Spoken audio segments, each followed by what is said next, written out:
அனைவருக்கும் வணக்கம். நான் ராம்குமார், இந்திய சுயராட்சி கட்சி தலைவர் பேசுகிறேன். தமிழக அரசு மருத்துவமனைகளில் நோயாளிகளை, பார்வையாளர்களை, புற நோயாளிகளை, வெளி நோயாளிகளை எப்படி நடத்துகிறாங்க அப்படிங்கிறது உங்களுக்கே தெரியும். அந்த எப்படி நடத்துகிறாங்க அப்படிங்கிறதுலையே அவங்களுடைய சிகிச்சை முறையும் தெரிஞ்சிடும்.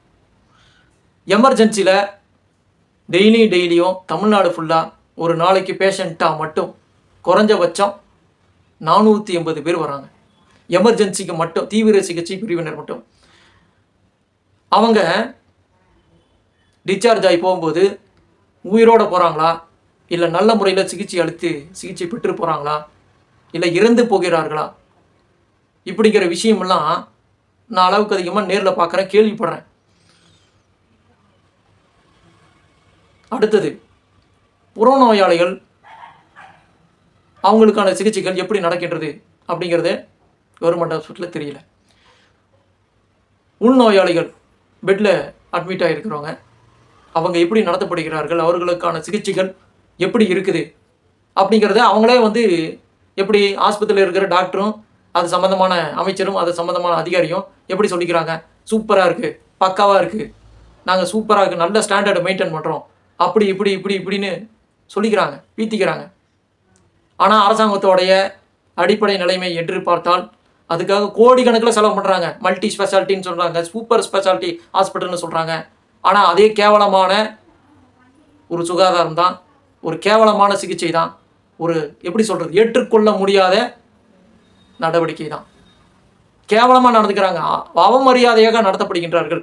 அதாவது சமீபத்தில் கிண்டியில் ஒரு ஹாஸ்பிட்டலில் ஒருத்தன் கத்தி எடுத்து குத்துனா அப்படிங்கிறதுக்காக உடனடியாக ஆஸ்பத்திரியில் தமிழக அரசாங்கம் உடனடியாக ஒரு சட்டத்தை கொண்டாந்தாங்க. என்னன்னா, ஆஸ்பத்திரியாக ஒழுங்கீனமாக கடுமையாக நடந்து கொண்டால் 3 வருடத்திலிருந்து 10 வருடம் வரைக்கும் ஜெயில் தண்டனை விதிக்கப்படும் அப்படின்னு சொல்லி ஒரு சட்டத்தை கொண்டாந்துருக்காங்க. யாருக்கு? பார்வையாளர்களுக்கு, புறநோயாளிகளுக்கு, உள்நோயாளிகளுக்கு, வெளிநோயாளிகளுக்கு.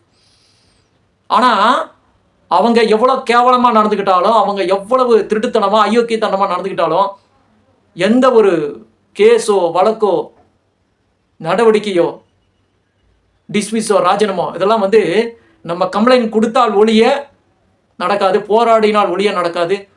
போராட்டமே நமது வாழ்க்கையாக மாறிவிட்டது. அரசாங்க ஆஸ்பத்திரியின் நிலைமை இதுதான்.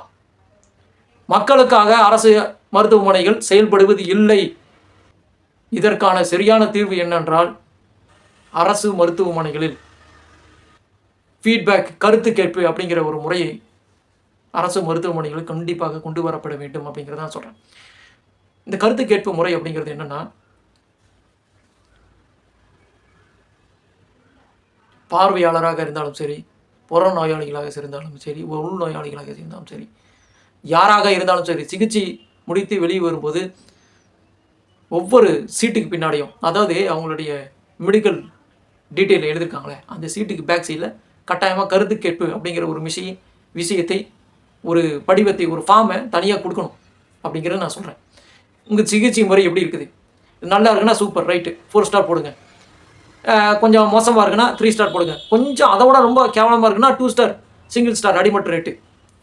இந்த முறையை கண்டிப்பாக கொண்டாடணும். அதுக்கு பக்கத்தில் ஒரு பெரிய பாக்ஸே கொண்டாடணும். இவங்க மேலே எதாவது கம்ப்ளைண்ட் இருக்குதா அப்படின்னா இதையும் மென்ஷன் பண்ணுங்கள். இவங்க நல்லா சிகிச்சை பண்ணுறாங்களா, ஓகே சூப்பர். இந்த அரசாங்க ஆஸ்பத்திரி பற்றி உங்களுடைய சிகிச்சை முறையை தற்போது எப்படி உள்ளது அப்படிங்கிறதுக்கு அதுக்கு தனியாக ஒரு ஃபார்மேஷன் கொண்டாங்க. இதெல்லாம் கட்டாயமாக ஃபில்அப் பண்ணி ஒவ்வொரு பேஷண்ட்டுக்கிட்டையும், ஒவ்வொருத்தர் விசிட்டர்கிட்டையும் கட்டாயமாக வாங்கணும் அப்படிங்கிறத நான் சொல்கிறேன். இந்த முத்தேடை நம்ம கண்டிப்பாக கொண்டாடணும். இப்படி கொண்டாந்தால் ஒழிய தான் எவன் ப்ராடு பண்ணுறான், எவன் கேவலமாக நடந்துக்கிறான், அரசாங்க ஆஸ்பத்திரியோடைய விதிமுறைகள், செயல்முறைகள் எப்படி இருக்குது அப்படிங்கிறது எல்லாத்தையும் நம்ம ஒழுங்குபடுத்தலாம்.